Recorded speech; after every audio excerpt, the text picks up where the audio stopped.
I think it takes a long time to wither away at values that people have. But I think it takes a long time. I think the process that we're talking about is the process has been a long-standing process. We can go back to the 30s and the 30s, just before and during the Depression, how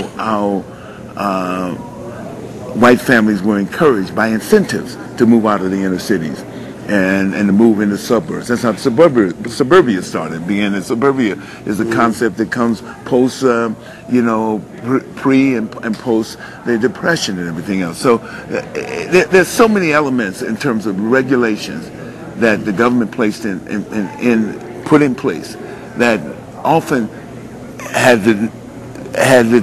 whether the design or not, whether they're economic imperatives that brought about this, whether it's economic expansion that brought about this, but in their design, they may have had good benefits, positive benefits, but they on the one side, that is in any design, they both have positive and negative benefits. So on the one hand, I understand that and understand that, and somewhat in a lay way, have been historian of that movement. And one of the major crises in this country is that the last effective legislation that labor won was the right to organize more than 75 years ago. That's the one problem. So at every point in time, labor, the right to organize, the right to demand, and I think some of the best citizens we have, the best citizens are people who belong to unions. Because not only they fight on their behalfs within the workplace, but they fight on their behalf of their communities as well. They get decent jobs, decent wages, respectable jobs, retirement, health care,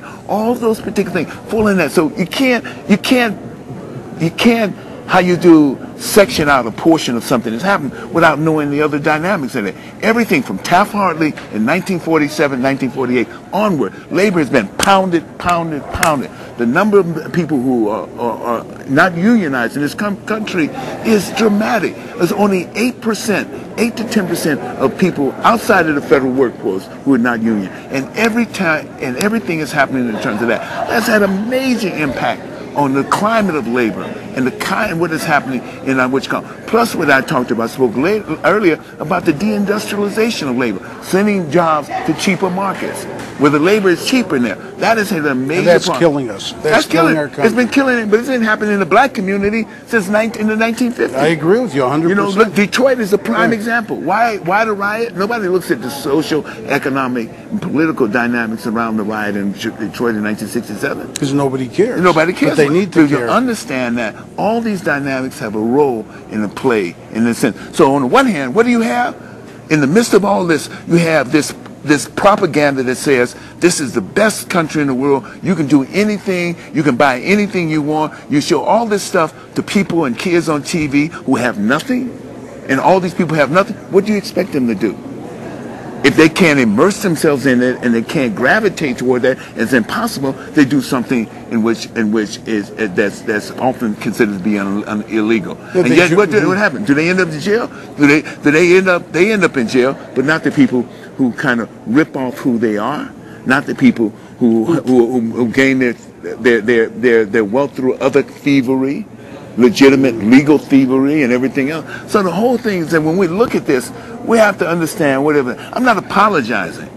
It's not what you call it. Because I grew up in California. I was born and raised in San Francisco, California. I grew up when California had one of the 5 best public education systems in the country. I grew up in that system right there. And what happened as a course of that? So you talk about Proposition 13 that was passed, which limited the amount of property taxes that could be levied against property, the percentage of that. All of a sudden, where did it take the hit? It took the hit in education, it took the hit in social services, and it took the hit in terms of services provided for senior citizens. Right then, boom, Proposition 13. And what it did, it saved the property owners a lot of money, but they lost the tax base for school education, and the federal government does not have a federal education plan to fund through federal education.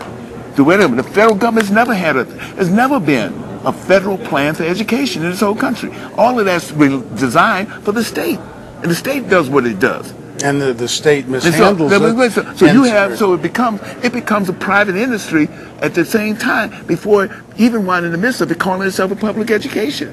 Because what happens? The schools, the districts, the neighborhoods with the best tax basis, the neighborhoods with the wealthiest, they have the best schools. They have the best schools, and whatever happens in it, these are the kind of dynamics we don't look at.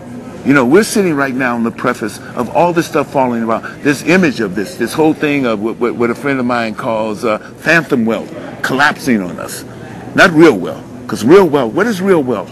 What is real wealth in a sane society? Real wealth lies in what we produce, and real wealth lies in who we produce as human beings. Real wealth lies in us. We're not simply a commodity, we're a composite of wealth. We add value, real value to what our lives, real value to our community, real value to our families. That's real wealth.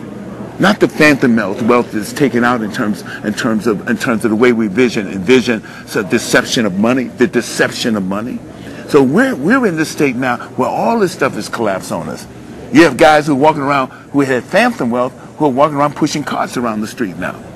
You know, you have people who were worth so much money on paper now are worth nothing. These are the kind of dynamics we have to come back to some total not where we have been, because we would never be able to get back where we had been. And who cares if we want to get back? Who cares if where we had been meant something? Because it perhaps didn't mean something.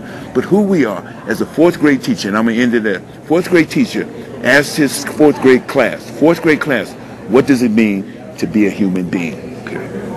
And I'll tell you, you know what's real wealth to me? My daughter. That's my daughter, my grandson. Those real wealth. What does it mean to be a human being? Right. Thank you. And thank you. And it was really an honor